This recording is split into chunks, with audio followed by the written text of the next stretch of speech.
just looking ahead just a little bit, how do you think the Mets will approach the offseason, especially given how much money they spent last offseason?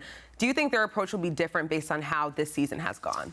Not necessarily based on how the season's gone, Chelsea. I think the Mets believe that they had the right strategy, and I agree with them. It's the Scherzer the year before, Verlander.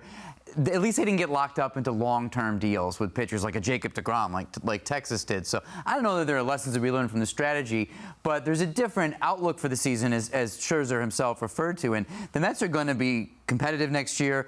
They're not going to take the offseason off. They're not planning on taking next season off, but they're not going to go out there star hunting, with the possible exception of Shohei Ohtani, which is a different category, and we'll get to that. But just overall, it's not going to be every big free agent. Of course, they'll be linked to the Mets. It is going to be a little different, but that's not because they feel that they did anything wrong this time. They just feel it's a different context. The organization is in a different place. They're taking a slight step back to think about player development, for better or worse, all those things. So it'll be a little bit different for sure, and that's what Billy Epler and Steve Cohen communicated to Scherzer to allow him to make the informed decision, and what Scherzer clearly appreciated. Yeah, and so Anthony, speaking of Shohei Ohtani, do you think that his injury makes him more obtainable for the Mets, potentially? I actually do, Chelsea, because I feel like before a healthy Ohtani, we would be talking about $500-600 million, whatever big number you can dream up, it would probably exceed it anyway, but it was going to be a huge contract. But now I think with him facing this injury, a possible Tommy John, if that comes into play later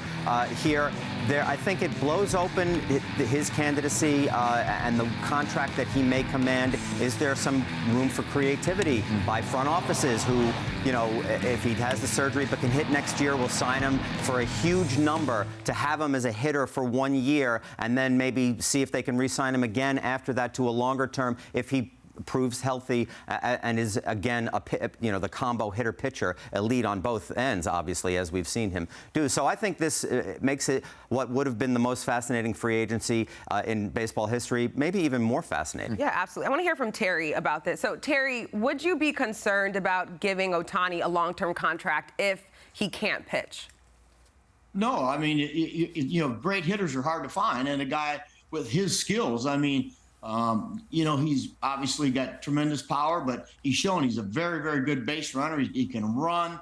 I think even if, obviously next year he's going to have to DH if he does have the surgery, he's going to have to DH, and to have him for a few years, you know what? Hey, look, maybe it's time to put him in a position, and think about maybe making him a short reliever, as opposed to, doing the wear and tear on his arm, because I don't have all the data on how many guys that have had 2 Tommy Johns, what their results would be down the road. So I don't think he's going to. I think he's going to get a big, good contract. I'm not sure it's going to be gigantic like everybody thought it was going to be, with him doing both sides of the ball, pitching and hitting. But he's still going to get paid a lot of money.